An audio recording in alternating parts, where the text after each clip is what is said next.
We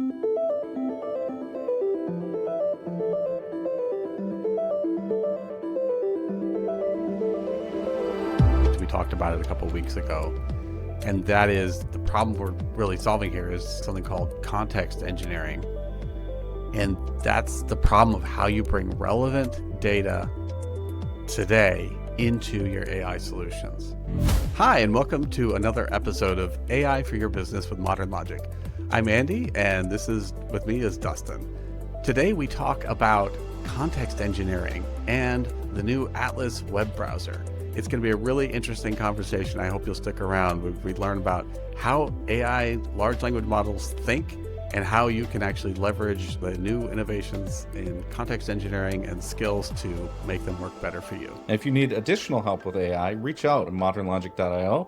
We love helping businesses replace routine tasks, manual processes, and things you just hate doing with AI so that you and your employees can focus on higher leverage, higher value generating things for your business. So please reach out. You can go to modernlogic.io and scroll down to the contact form, or drop us an email at info@modernlogic.io. Let's dig into some new topics. What do you say? Sounds good. I think we're going to start out with some new web technology that's on the scene in the last couple of months. I can't believe we haven't talked about this yet, but have you heard of this web browser Dia, or now OpenAI has one called Atlas? I think the whole world heard about Atlas. I think Dia might have been a well-kept secret. You know, it was I hadn't heard of the browser company, which is the producer of Dia, until someone on our team, Anna, brought this to my attention. But apparently they had produced a different browser before, and Dia is their AI-enabled browser. But now we have OpenAI doing Atlas. You know, and I'll be honest, I haven't done a direct feature-by-feature comparison, but when I did my first glance, they're all currently the same, right? They all seem to have the functionality of, they take your web browsing experience and they add a chat GPT or a Gemini or Claude experience or their own AI experience on the side so you can chat with the web page you're viewing. That's generally what these AI-enabled browsers are doing, but it's a really cool new category of technology. Obviously, it has its own inherent dangers, but... I mean, let me just stop you there, because on the face of it, I'm like, eye roll. Is this just another case of let's pour some AI on something that didn't need it? What do you actually do with this? Right. Sprinkle some AI on it. I've used it for a couple different things that were really, really useful. So on the surface, yes. You're not going to be using AI to replace your web browsing experience. I think with the fundamentals of AI as it is today, I think go out a year from now, and I would be surprised if AI weren't more deeply integrated with these browsers and in ways that we haven't predicted yet. But for now, the experience of chatting with your web page, that's really what they offer.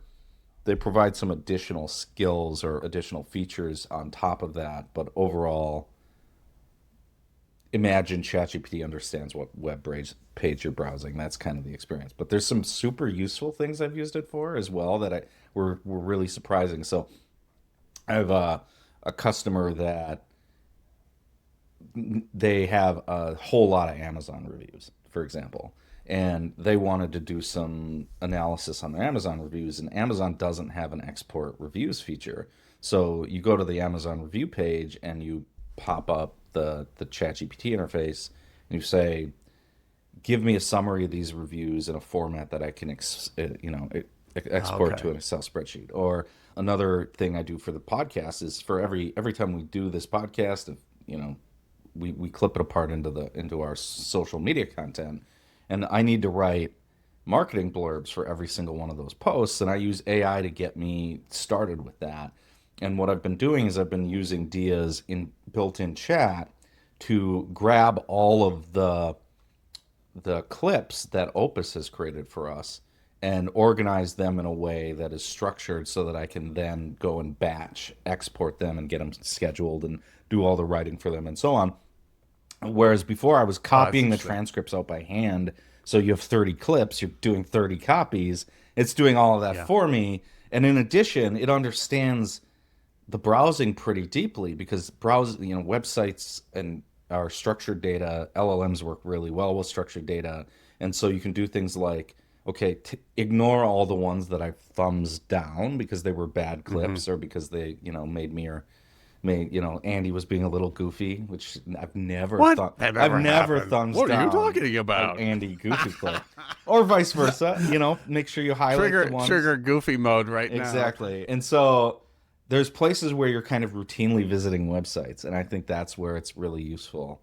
Or you can do things like, okay, based on this, go and do some more research on this topic that I'm looking at, or summarize this web page. I think a lot of people think of it in terms of summarize this web page. I don't use that feature frequently, but I think for your average user, when you go to a big Medium or a big Substack or a big news article Hmm. and you just want the 3 bullet points and you want to move on with your day, that I think is a really useful thing as well. The other thing I've used it for, I've just begun to integrate it with my Gmail so that I can use the Gmail mail experience and then have Dia.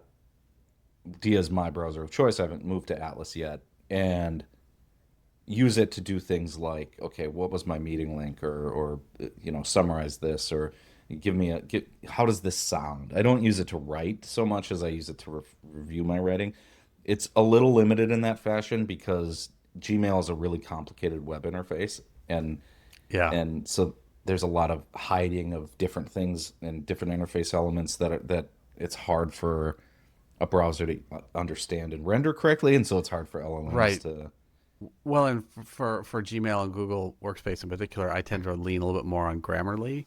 That's another AI tool that's specifically designed to give you help with writing, and it's really well integrated in those And I places. believe You know, Superhuman, that's a tiny bit of news. Superhuman just bought Grammarly, or they merged. I didn't actually see the article, but so using Grammarly as part of an email experience is something we're going to see more and more of, and making sure your grammar is correct. Or what I feel like Gemini gets wrong. So Gemini is embedded in Gmail is it just doesn't have enough context beyond the email you're looking at.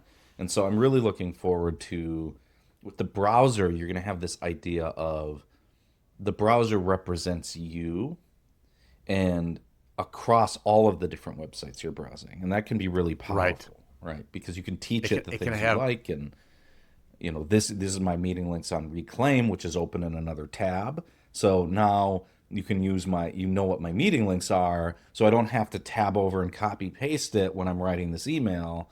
Whereas Gemini is mhm, just going to have that one myopic view from inside the Google right. universe, right? Especially as these tools build. Honestly, your browser is building a little bit of an engineered context, which is another thing we're going to talk about this morning. This reminds me of one other thing, and a couple of points that came to mind. Cursor is a developer's tool. I'm a software engineer, so I spend a lot of time developing software and using Cursor. They recently added a browser right into that development environment. And it's not for browsing the web like you were talking about. It's actually so that developers can have the AI look and inspect the web pages that they're coding and get the AI to help with any kind of layout issues or runtime issues that the browser has with that web application they're building.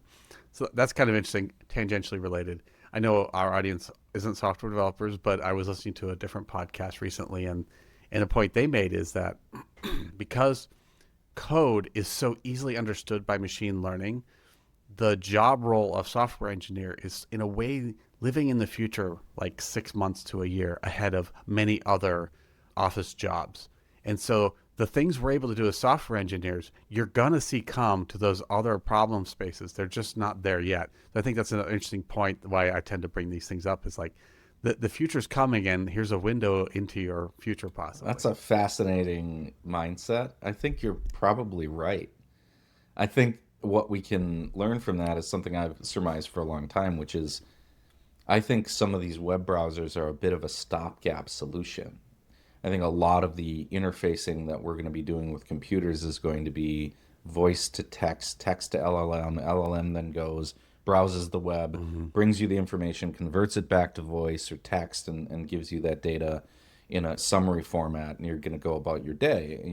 The fact that we spend all this time browsing marketing web pages and then flipping past the stock photography and Yeah, all that stuff, right. that that I think might be an artifact of the internet age that goes away with AI as these AIs become more sophisticated representatives of what we want and understand our context a little better. And I think that's also the piece that's missing is the context of who I am, the integration with all my tools. And I think web browsers are kind of uniquely positioned to help move that ball forward because they're kind of our interface to our computer now in a lot of ways. Absolutely. And these things are going to feed on each other. I'm convinced that, 2025 will be the last year. We'll see if this comes true. But of, you're Googling a recipe and then you have to scroll through like the story about my grandma and the Oh 17 yeah, full page that's ads brutal. Just until you finally get into the like 7 ingredients and the 2 steps to make it, a pancake or whatever. That's just not going to happen. In the future, your LLM will just tell you, here's how you make a pancake. I did this exact thing. It wasn't ready in 24. So for our Christmas holiday party, I always do hot chocolate. It gave me the recipe summary, but it gave me 3 times more cocoa powder than and I'm putting the cocoa powder in, and I'm like, this feels like a lot of cocoa powder. This feels like more cocoa powder than I've put in the past, right? And it came out really, really chalky, and I was like, okay, AI fail here, but I bet you in 25 when I use it, it's going to give me the right answer because LLMs have come. This is hot cocoa is serious business. It's a ChatGPT 5 problem, not a ChatGPT 3.5 problem, right? So we'll see how it does this year. Another possibility is to just get yourself a good copy of The Joy of Cooking from, the 90s. But the I think the other, thing is I would rather have chalky hot cocoa than page through, pictures of warm fireplaces for 20 minutes trying to find that data on a current cooking website. I think companies have done this to themselves, right? Like marketing companies have done this to themselves, and the ad-based economy is really driving all these bad behaviors. I've been using an ad blocker forever, and I think we're just going to continue to see AI sort of obviate the need for ads in general, and we're going to see these experiences in the browsers become more and more sophisticated, and users just want to get in and get out, and I think AI is going to be really good for that. I think as businesses, how we adapt to a user that doesn't want to interact with us or wants to interact with us in a much more minimal manner than we would prefer them to interact with them, right? Because we want to be creating the brand experience and guiding how the customer feels, and they're just a lot of times they just want their hot cocoa and they don't care where that recipe comes from, right? Yeah, good point. So I think the other thing that these browsers have that's really interesting, and Dia is the one that I believe pioneered this, is the idea of skills, right? And so some of these are built in, and some of these are things that you can train to do, and these are sort of limited things.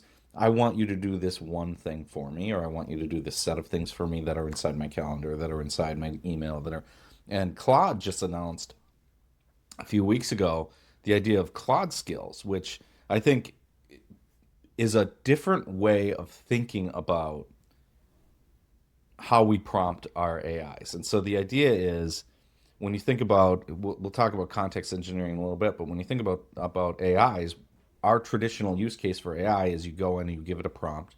Most people don't give it a very robust prompt, but you learn some prompt engineering, you give it a robust prompt, and you get an answer. And what a skill does is it's a structured format to teach an AI how to do a specific thing. So instead of saying, give me this particular strategy document, you can say, use this SWOT analysis skill. And that SWOT analysis skill that's all you need to say. And it understands what that means and how to go about doing a SWOT analysis, strengths, weaknesses, opportunities, and threats. It's like a classic business analysis framework. Or you could, teach it other things. And one of the demos that I do routinely as part of our workshops is I will pull up Sales GPT and I'll say, generate outreach for modernlogic.io. And then behind the scenes, I have a skill, effectively. It was a prompt before, but that knows how to connect to the website, what I'm looking for, what the outreach should look like, how to generate it, that I need it on both LinkedIn and email, and what format to give it into me. And all that is built into a skill. And now that we have skills, you take that formatted file, that structure, and you can package it up and share it with other people, other teams, and so Sure. it gives you a way of thinking about architecting prompting. So if I were to step back and say like, where does this fit in? Like we all know, like just go to ChatGPT's website naked. It knows things already, but that's stuff that it kind of intrinsically knows because it was trained on that data. And the problem with that knowledge is it's often out of date and it's not specific to your business. Then the next thing we talked about were like GPTs, where you can build a specific tool that knows a certain thing about you. It's static, it's not updating every day, but it is dialed into your company.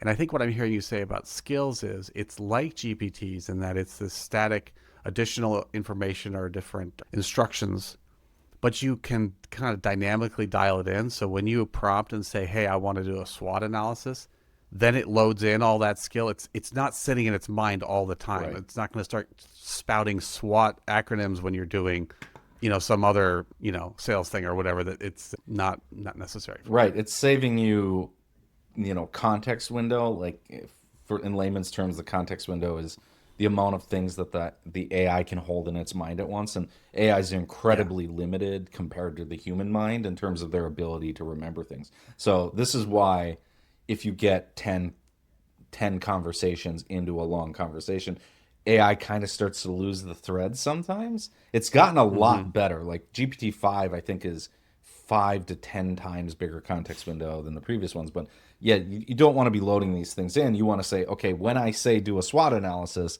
go and load this skill into memory. And I think the other thing that it allows us to do, this, I saw someone who mentioned this isn't so much a technology improvement as a mindset improvement to how we think about prompting. And if you ask yourself, okay, I'm now a heavy user of GPT, what am I doing over and over and over again that I can then take and turn into not just a GPT, but into a skill that I might then share with my team, or it goes a little beyond just sharing GPTs, because when I think about sharing GPTs with my team, I think there's one specific outcome for one specific input. Whereas a skill is more like, let's start breaking our business down into smaller tasks that then can be composed to do more creative workflows by a human who might need to do a SWOT analysis and then take that and produce a set of PowerPoint slides. Now I glue those two Right. skills together, and now I've got a bunch of dynamic tools. If you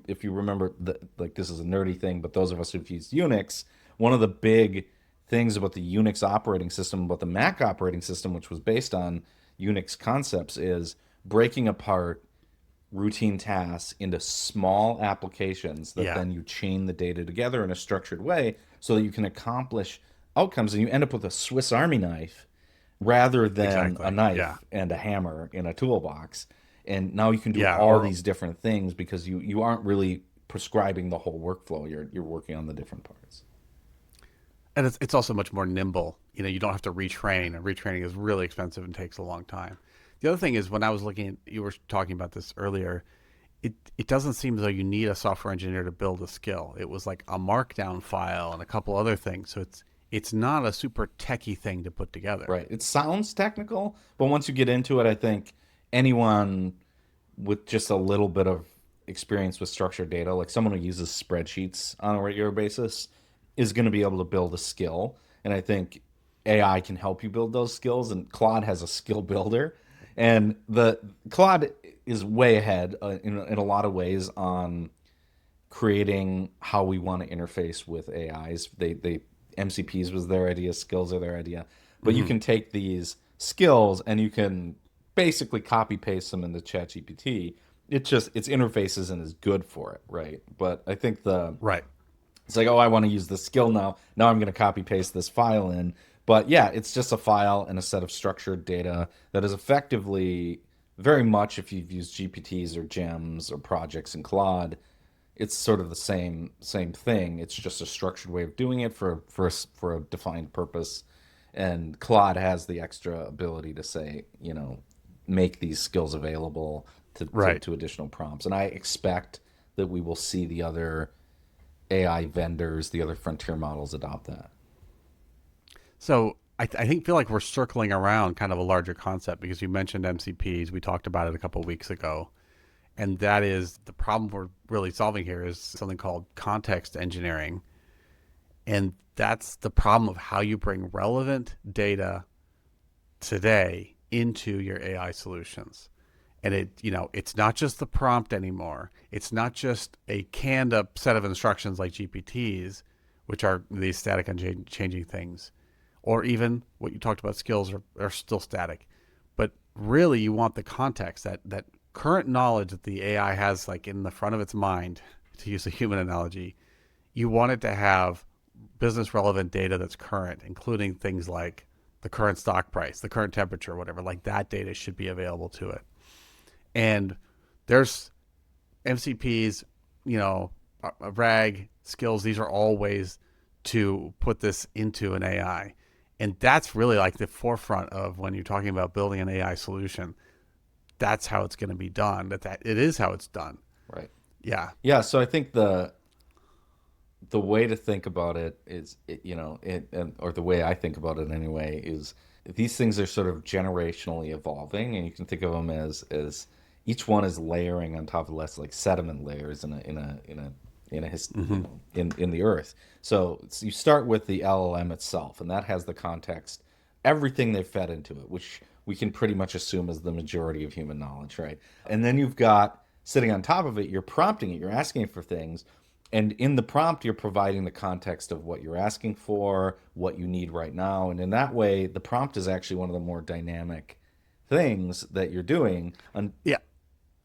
I just want to interject. I have a totally cool example here of the difference between these two kinds of knowledge. So Atlassian recently renamed in their Jira product this thing they used to call projects to spaces because they're trying to be whatever, embrace, I don't know, going to outer space. They're on a rocket ship. I don't know. But the interesting thing is they have their own AI on the platform, I think called Rovo or something. If you talk to Rovo about Jira, it still talks about projects. It doesn't understand. Because it was trained on data from last month and no one knew. And so they need to go in with context, right, through their GPT equivalent or their skill equivalent on Rovo and tell it, hey, anytime you want to talk about project, just remember it's called spaces now. Right. Yeah. Yeah. That's a great example. Or when you just ask it, how recent is your data? And it's like, our data was updated in April 2025. The LLM doesn't have that recency. So then you've got your prompt, and oftentimes we're saving those prompts off now. We're sharing them, we're reusing them. So in that way, they're static, but they at least provide context about who we are, what we want. Then you have, so that provides sort of the volume of your original static context. Then you add sort of specific context to your business. So, for example, our prompt engineering GPT has all of our guidance on how to build prompts, including the PDFs that we share with our clients. They're added in as additional context to that GPT so that when it makes recommendations to our team, it's using the most recent, up-to-date guidance we have on prompting. But I never change those unless we change our guidance. And so now I've taught the GPT, okay, here's your knowledge, here's what I want, here's our knowledge. So now you've got a more functional, and then you can do things like add tools through MCP, Model Context Protocol, you can web browse, you can use deep research, you can connect to my calendar, and now you're adding dynamic content. And I think that's where the complexity really comes in and where the value really starts to come in. So not only, like you said, can it have content about what the stock price is and what my website says, but it can, even when you're working with a specific customer, it can connect to Salesforce through MCP and pull that customer record, or it can go and pull the lead record, and it can understand the conversations via the email you had with the customer. So it understands the whole dynamic context, and it's doing that loading as you ask it so that it's not out of date and so that it's up to date with your business.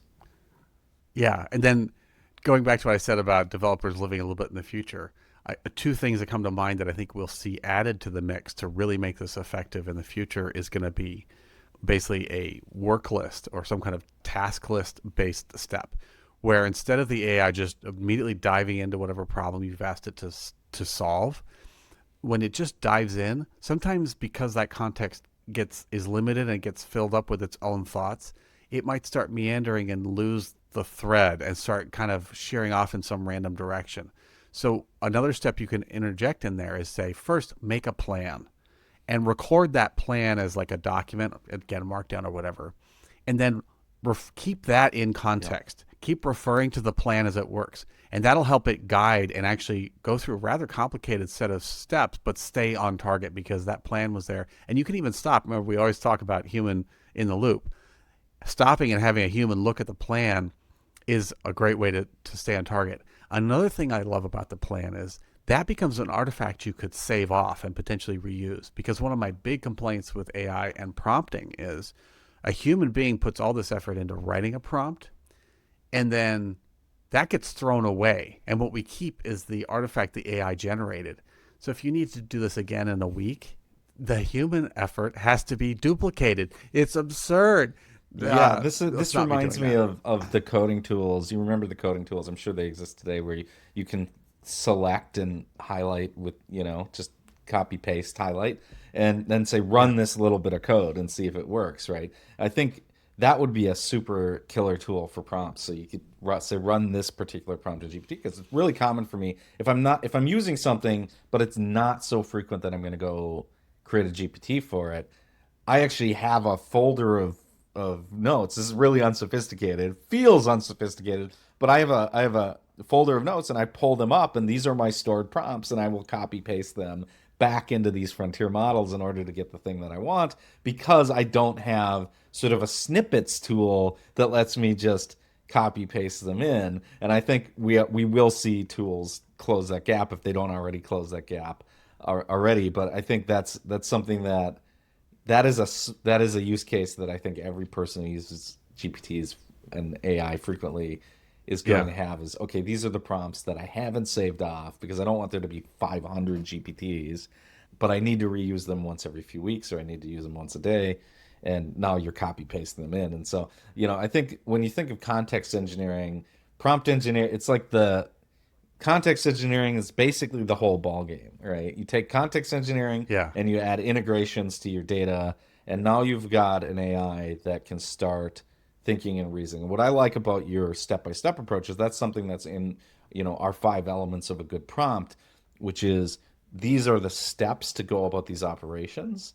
And you can have it pause, you can have it ask questions, you can have it touch back. So that's really good practice. Any sort of prompt engineering is either have it generate the plan, or if you know what the plan is, like for the sales outreach GPT, I have connect to the website, read the about section, go to these pages, gather that data, then form, and that gives you dramatically better output than if you're like, just go do some research and get back to me, right? Because now it's, it's not intentional about the way it's going about things in the way that it would if you give it a step-by-step prompt. And so that's really, really good.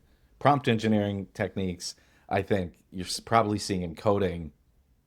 I mean, you tell me, you're probably giving it a pretty sophisticated series of repetitive instructions for any given project.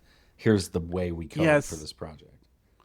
Well, interestingly, so Cursor has something similar to the skills you're talking about, which is they have these markdown files that are instructions that get applied to the code you're writing, and they're context aware. So certain ones will come in, like if I'm working on the backend API, a certain set of rules come in.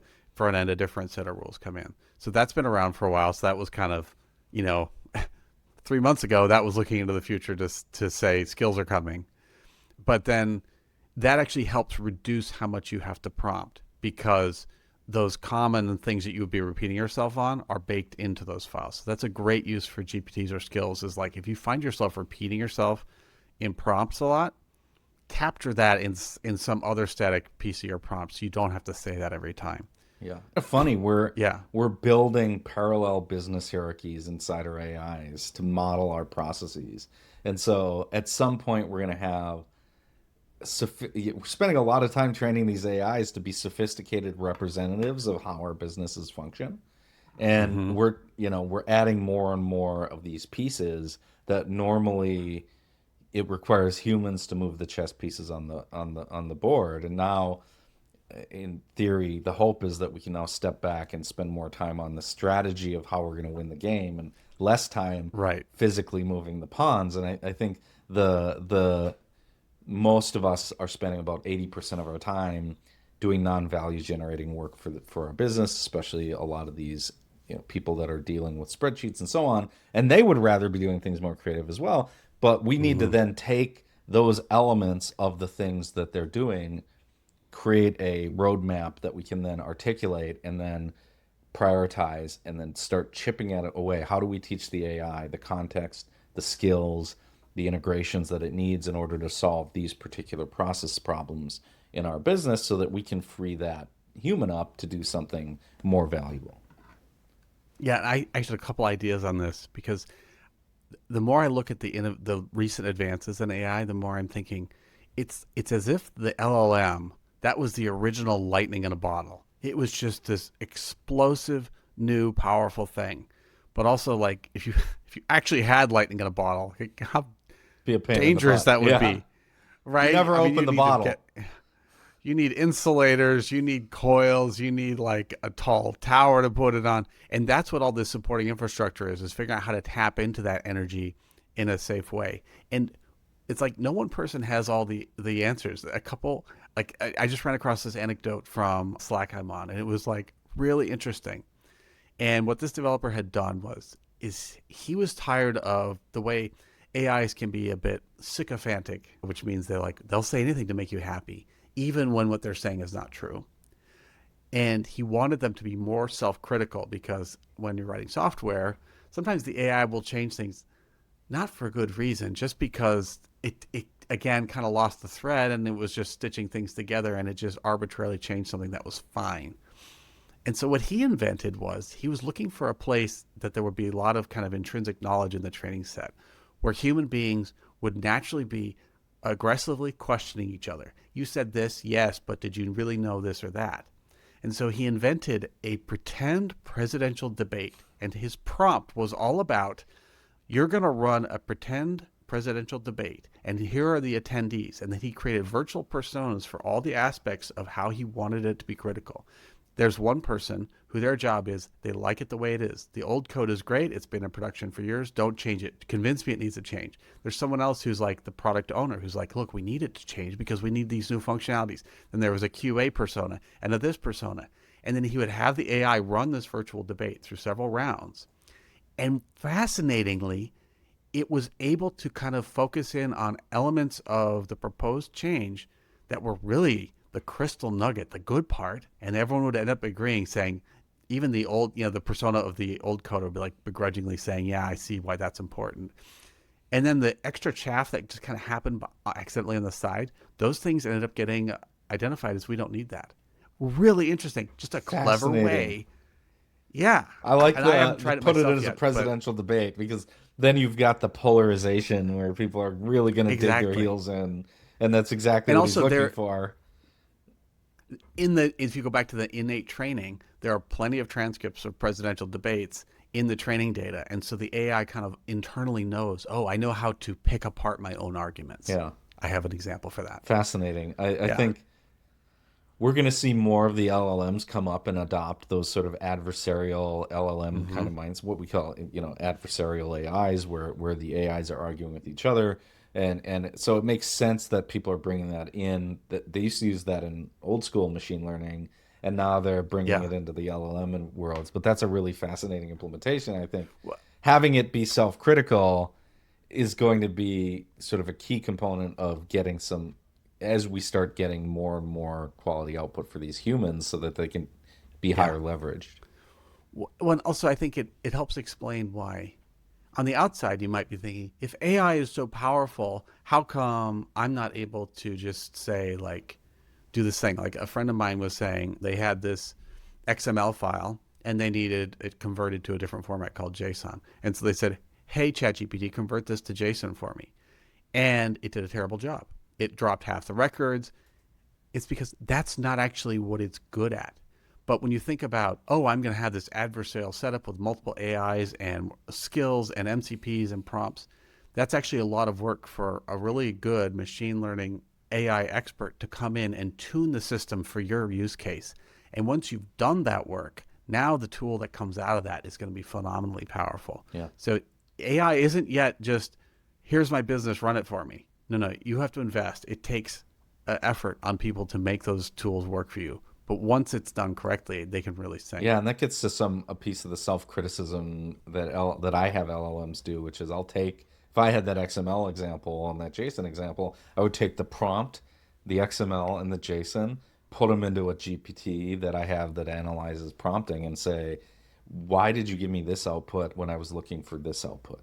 And it will handily give me alterations to that original prompt that get it closer. And I've gotten complex translation, pretty close to 100% by just having it. And it will happily say, well, you were being ambiguous. Like there was a point where I was generating markdown, and it's like, there's actually 3 different markdowns. You didn't tell us which one to use. And so I reached for the wrong one. And so it was able to self-correct. And so I think we're going to be seeing more of those self-corrections built into the models, but it's one of the things that with context engineering in general, like I think of this as it's all part of the context engineering. Is why and context engineering, prompt engineering are engineering, because they require an iterative process where you're looking at the output, you're going back, you're changing these aren't magic, they aren't silver bullets. They're just bullets, and you know you need to treat them like you treat any other process part of your business. Also, they are in some ways like a multi-purpose tool, like a Swiss Army knife.